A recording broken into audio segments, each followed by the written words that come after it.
लेकिन अगर मेरा हाथ ऊपर कर दिया जाए, अगर हाथ ऊपर कर दें तो आप देखोगे जो नीचे वाला मीडियल हेड है ये लंग्स के साइड जा रहा है, अब ये लंग्स के साइड जा रहा है।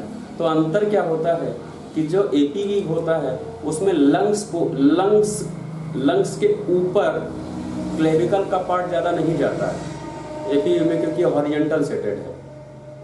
जबकि पीएवी जब होता है तो क्लेविकल का लगभग आधा पार्ट लंग्स के ऊपर होता है, लंग्स पोस्चर में, लंग्स एरिया में। तो इसमें हम लोग क्या करते हैं, clavicle projected over lung field कह सकते हो कि इसमें पीएवी में कि लंग फील्ड की तरह प्रोजेक्ट हो रहा है क्लेविकल,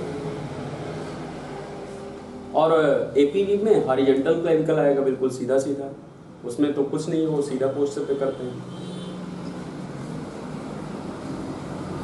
तो ये क्या करता है, इसको हक कर सकता है जितना कर सकता है। तो ये क्या है, पीए, ये पीए है।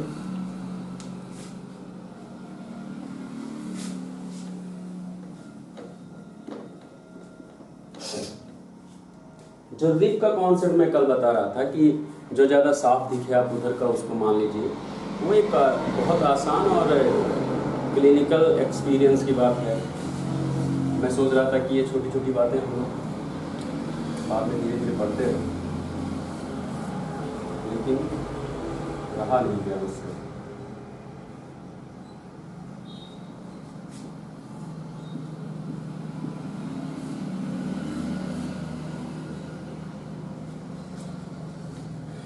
ये है पीएवी,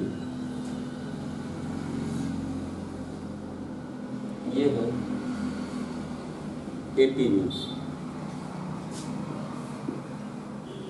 एपीवी या एपीवी लेट कर कराते हैं कि पेशेंट खड़ा नहीं हो सकता है। तो जो ये प्लेट है नीचे रहेगा डिटेक्टर, और इसके ऊपर पेशेंट सीधा सुपाइन लेटा रहेगा।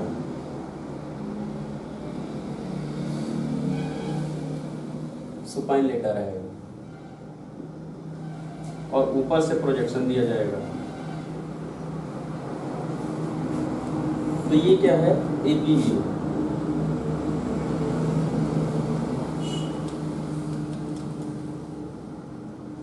अब इसमें और इसमें दोनों में अंतर क्या है, क्या नोटिस करना है हम लोग को, उसका हाथ, स्कैपुला और क्लेविकल के पोस्चर को यही डिफरेंशिएट कर देता है, हाथ जी।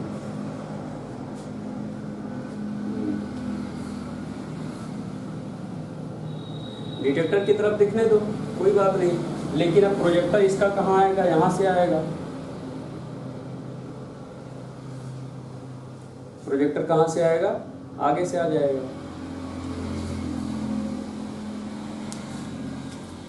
एक्चुअली हाँ आप सही कह रहे हो कि प्रोजेक्टर पीछे रहे और यहाँ से। Thank you to make me strongly conceptual. जो डिटेक्टर है पीछे है। तो ये क्या है, ये पीएवी और एपीवी और एपीवी। मुझे फिर से रटाने की जरूरत है कि एपीवी और पीएवी कैसे पहचाना जाए। लिख सकते हो, अगर लिखना चाहो पॉइंट्स लिख सकते हो। एक तरफ लिखो पीएवी, एक तरफ लिखो एपीवी। मैं यही से समझा दूँ, जल्दी जल्दी लिखो। एक तरफ लिखो पीएवी, एक तरफ लिखो एपीवी। पीएवी में पहला पॉइंट लिखो, क्या मिलेगा, scapula are away, scapula are away from the lung field. जो लंग फील्ड है वो स्कैपुला अवे हो जाएगा, दूर हो जाएगा। किसमें, पीएवी में। Scapula are away from the lung field.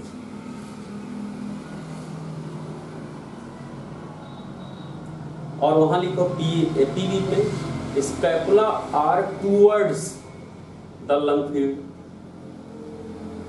ये रटने की बातें नहीं है। अगर आपके दिमाग में कॉन्सेप्ट है तो मुझे नहीं लगता ये सब रटने की बात है। लिख लो आगे याद रखने के लिए, और लैंग्वेज कैसे होता है scapula are towards the lung field. Lung field आप जानते हैं, लोब, जो भी लोब्स हैं स्कैपुलर, लंग फील्ड। दूसरा पॉइंट क्या आएगा, क्लेविकल पे कमेंट कर सकते हो, तो क्लेविकल पे लिख लो। पीएवी में क्या होगा, क्लेविकल प्रोजेक्टेड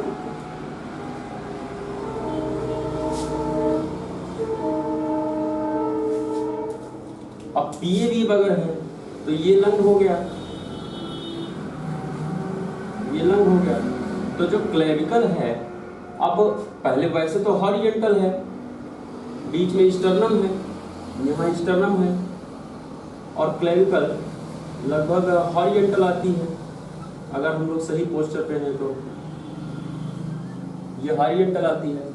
और लंग्स का बहुत ज़्यादा पार्ट के बीच में क्लेविकल नहीं आएगा, लेकिन अगर हम लोग पीएवी में खड़े होंगे पोजीशन पे, ये क्या है, ये एपीवी है, तो क्या अब जब हम लोग पीएवी में आएंगे, जब पीएवी में आएंगे तो क्लेविकल जो मीडियल हेड है वो नीचे चली जाती है, क्योंकि हम लोग ऊपर हाथ उठा रहे हैं तो शोल्डर जॉइंट ऊपर जाती है और धीरे धीरे स्कैपुला भी ऊपर जाता है, तो एक्रोमियन प्रोसेस भी ऊपर जाएगा, एक्रोमियन जाएगा तो एक्रोमियोक्लेविकुलर जॉइंट भी ऊपर जाएगा, ये वाला जॉइंट।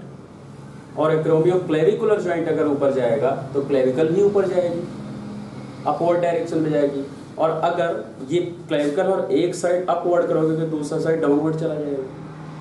तो होगा क्या, अगर ये पीएवी कर दिया जाए तो ये क्लेविकल नीचे आ जाएगी और कुछ ऐसे स्ट्रक्चर बन जाएगा, तो ये लंग फील्ड की तरफ डाइवर्ट हो गई है। तो क्लेविकल अगर लंग फील्ड की तरफ ज्यादा डाइवर्टेड हो और हॉरिजॉन्टल ना हो तो क्या है, पीएवी। तो दूसरा पॉइंट लिखिए, clavicle projected over lung field. ये कहाँ प्रोजेक्शन कर रही है, लंग फील्ड की तरफ, clavicle projected over lung field. और दूसरी तरफ लिख सकते हो एपी में हॉरिजॉन्टल क्लेविकल, सिंपल सी बात, हॉरिजॉन्टल रहेगी, सीधी रहेगी, क्योंकि पेशेंट का पोजीशन क्या है, अटेंशन पोजीशन, प्रे पोजीशन, जैसे हम प्रे करते हैं ऐसे नहीं करना है, सीधे खड़े होकर। अगर ऐसे कर दिया तो क्या होगा, तो पोजीशन खराब हो गया, क्लेविकल डाउनवर्ड जाने लग जाएगा। फिर तीसरा पॉइंट लिख सकते हो, magnification of the heart. PAV में लिखना, magnification of the heart is reduced. PAV में मैग्निफिकेशन मतलब अच्छे से दिखना, मैग्नीफाइड होना।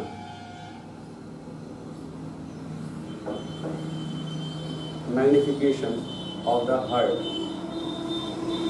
ध्यान केंद्रित करना, मैग्नीफाइड मतलब ध्यान केंद्रित करा लेना, तो उसका जो केंद्रीकरण है वो हार्ट की तरफ कम हो जाएगा अगर पीएवी होगा, क्योंकि पीछे से बीम आ रही है, पीछे से लाइट आ रही है, तो हार्ट आगे बढ़ जा रहा है। अब यहाँ तक पहुँचते पहुँचते लाइट के बीच में बहुत सारी चीज़ें पड़ जाएंगी, तो उतना क्लियर लाइट यहाँ नहीं आ पाएगा। Magnification of the heart is reduced. और यहाँ क्या होगा, अगर एपी होगा तो क्लियर रहेगा हार्ट साइज, और अगर क्लियर रहेगा तो हार्ट साइज बहुत क्लियर आएगा, जो जितना पीछे से जितना क्लियर नहीं आ सकता उतना आगे से बहुत ज़्यादा क्लियर आएगा। हो सकता है इवन साइज भी बढ़ के आता है। साइज मतलब अगर पीछे से कोरिलेट करोगे तो ऐसा नहीं कि पैथोलॉजिकल साइज आ जाएगा। आप पीएवी देख कराएंगे तो साइज जितना आएगा, अब आप उसी का एपी कराएंगे तो हो सकता है थोड़ा सा बढ़ा उसमें दिखेगा। तो एपी, क्योंकि एपी आगे हार्ट है वो ज़्यादा क्लियर दिख जाता है, उसके बॉर्डर ज़्यादा क्लियर दिख जाते हैं। तो एपी में heart size is exaggerated. Exaggerated मतलब बहुत हाईली प्रस्तुतिकरण, बढ़ा हुआ, exaggerated. Heart size is exaggerated. एक गेस और है पीए और एपी को जानने का। इतना क्लियर है, तीन कॉन्सेप्ट क्लियर है, तो हम लोग आगे बढ़े। हाँ हाँ हाँ हाँ हाँ, ये भी कराओ। और बेचैनी, देखो देखो, बेचैनी और सांस फूलना दोनों लंग बीमारी में भी होता है और कार्डियक बीमारी में भी होता है। अगर आपको कार्डियोमेगेली देखना है, अगर आपको लगता है अपने पेशेंट के हिसाब से कि इसका हार्ट साइज मुझे देखना है, तब आप एपी कराओगे। अगर आपको लगता है मुझे लंग्स की बीमारियां देखनी है, तब आप पीए कराओगे। दूसरी चीज़, अगर आपको लगता है मेरा पेशेंट जाकर पेशेंट खड़ा हो पाएगा सही पोस्चर में, जैसे वो लोग खड़ा करते हैं, बेड से खड़ा हो पाएगा, तो आप पीए कराओगे।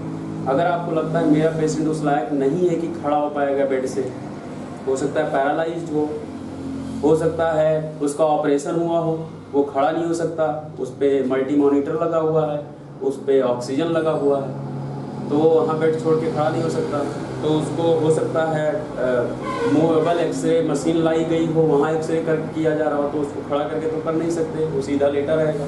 और बहुत सारी चीज़ें लगी होती हैं आसपास, जिसका ऑपरेशन हुआ होगा तो उसको मूव तो कर नहीं देंगे कि स्विचरिंग ढीला हो जाए, तो उसका एपी कराएंगे।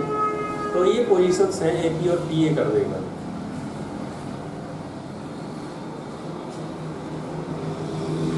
एक पॉइंट और है जहाँ हम लोग गेस करते हैं, ये तो क्लियर पॉइंट्स हैं। एक पॉइंट और आता है जो गैस्ट्रिक बबल है।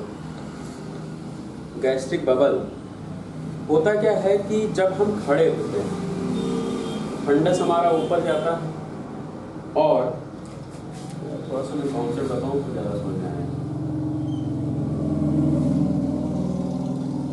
ये जो स्टमक है, तो आप जानते हैं हम लोग हमेशा पढ़ते रहते हैं कि ये जो गैस्ट्रिक बबल है फंडस में होता है।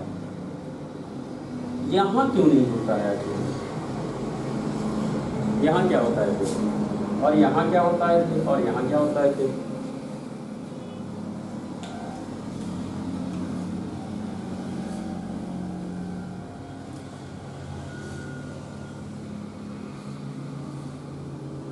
ओके, मान लेते हैं ये वाला अपसाइड यहाँ एयर है, तो इतने में क्या है,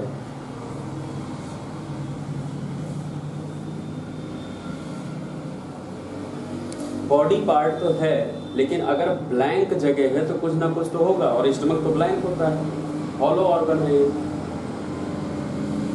और अगर आप कहें कि कुछ नहीं है वहाँ, तो कुछ नहीं है वहाँ क्या होता है फिर? हवा। तो फिर इस हवा और इस हवा में क्या अंतर है?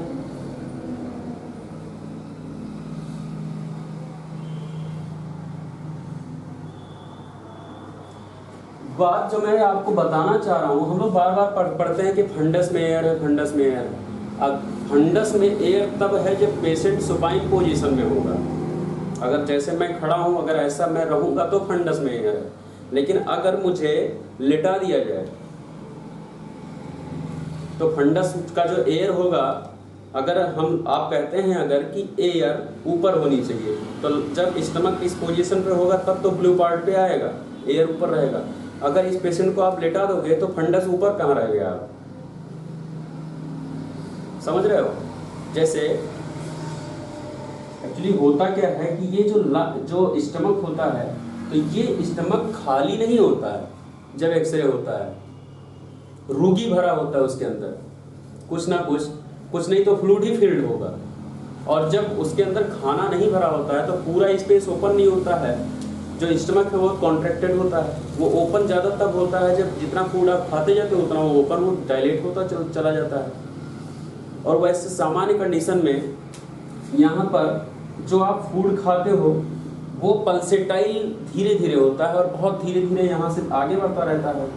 तो जो भी आप खाते रहते हो वो भरता रहता है, नहीं तो आप पानी पीते हो तो यहाँ हो सकता है वाटर हो या कोई फ्लूइड और हो, और उतना ज़्यादा स्पेस यहाँ रहता भी नहीं है जब आप कुछ नहीं खाते हैं, ये कॉन्स्ट्रक्टेड पोजीशन पे रहता है तब। अब जितना भी वहाँ जगह खाली है उसमें जितना भी स्पेस है, उस स्पेस में या तो फ्लूइड भरा होगा या तो रूगी भरा होता है। रूगी मतलब जो डाइजेशन, जो खाना हम खाते हैं, जो फूड पीस कर वो बहुत हलवे जैसा कर लेता है, उसको रूगी कहा जाता है। तो वो यहाँ फील्ड है, और ऊपर पोजीशन पर थोड़ा जो स्पेस खाली रह गया है वहाँ एयर है। तो अगर हम लोग एक ब्लॉक बनाए और हम लोग कहें कि ये स्टमक है, और हम लोग कहें कि इतने पोर्शन में यहाँ पर एयर है, तो इसका मतलब ये नहीं है कि ये वाला खाली है। यहाँ पर फिर क्या है, यहाँ पर, यहाँ, अच्छा दिखाई नहीं दे रहा है,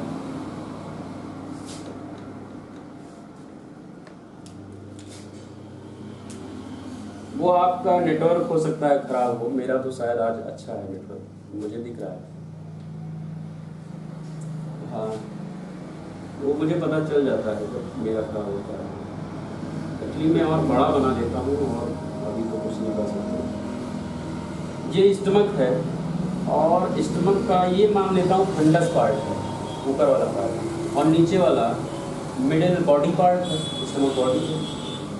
तो इसमें जब कुछ नहीं खाते हैं हम, जब हमारा पेट खाली होता है तो ये कॉन्ट्रैक्ट हो जाता है, और ये कॉन्ट्रैक्ट करके सिर्फ इतना स्पेस बीच में छोड़ता है, और जब हम लोग खाते चले जाते हैं तो ये कॉन्ट्रैक्शन डायलेशन में चेंज होता है, और इसमें जो स्पेस है वो बढ़ता चला जाता है, और हम खाना खाते चले जाते हैं। ये जो स्पेस है, जितना जो थोड़ा सा स्पेस बचा हुआ है, ये स्पेस भी खाली नहीं रहता है, इसमें या तो रूगी भरा होता है या फ्लूइड भरा होता है। और ऊपर जब आप सुपाइन खड़े होते हैं, अब यही मैं सिखाना चाह रहा हूँ कि जब आप सुपाइन खड़े हैं तो जो फंडस का पार्ट है, तो फंडस का जो फ्लूइड है, जो रूगी है, वो तो पानी है और खाना है, तो ग्रेविटी से वो नीचे चला जाता है, तो ये नीचे भर रहा है, और ऊपर क्या खाली स्थान छूट गया, तो जो एयर है वो भले ही तब नीचे रहा हो, लेकिन अब जब ये सब भर गया तो एयर मूव होकर ऊपर आ जाती है फंडस पे। तब जब हम सुपाइन पेशेंट का एक्सरे कराते हैं तो जो बबल है वो फंडस पे आता है। लेकिन अगर इसी पेशेंट को हम टर्न कर दें, अगर इसको हम लोग लेटा दें, तो ये जो रोगी है, जो फ्लूइड है, क्या ये ऐसे यहाँ नहीं पहुंचेगा? अगर हम लोग लेटा देंगे तो फंडस में, और अगर फंडस में पहुंच जाएगा तब आप जब एक्सरे कराओगे तो क्या गैस्ट्रिक बबल दिखेगा?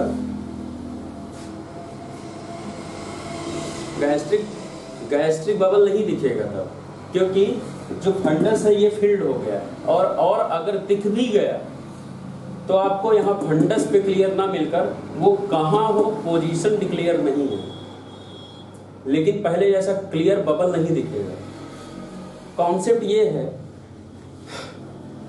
कि मैक्सिमम टाइम जब पीए वीप कराया जाता है तो वो पेशेंट खड़ा होकर, और जो एक हगिंग पोजीशन है, बिल्कुल भी बुक में ऐसा नाम नहीं है हगिंग पोजीशन को मैं आपको दे रहा हूँ, जो ये पोजीशन है, तो ये हमेशा स्टैंडिंग पोजीशन पे होता है, तो हमेशा गैस्ट्रिक बबल शेड दिख सकता है।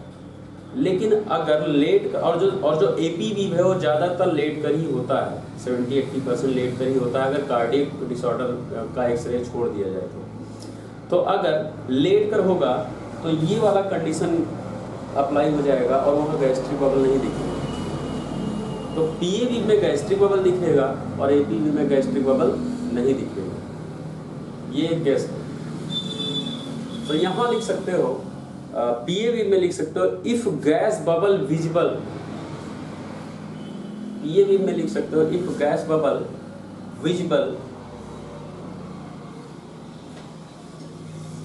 मीन्स,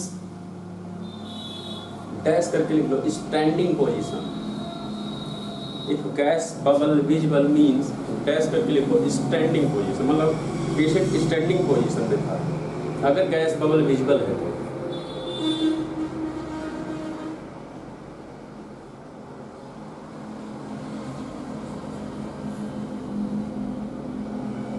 और ये कॉन्सेप्ट क्या है, अगर गैस बबल विजिबल है तो पेशेंट स्टैंडिंग पोजीशन में था। और दूसरी लाइन क्या जोड़नी है, always PA view always taken, PA view always taken in standing position.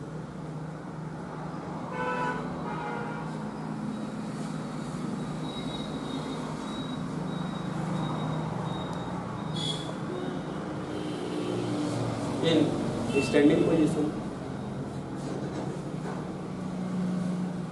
तो ऐसे हम लोग एपी और पीए भी पहचानते हैं। आप पहचान लोगे?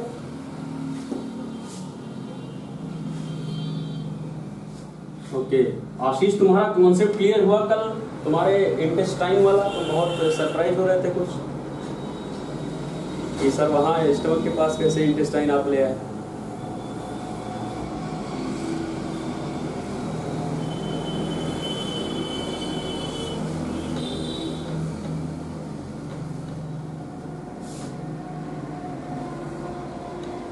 आशीष,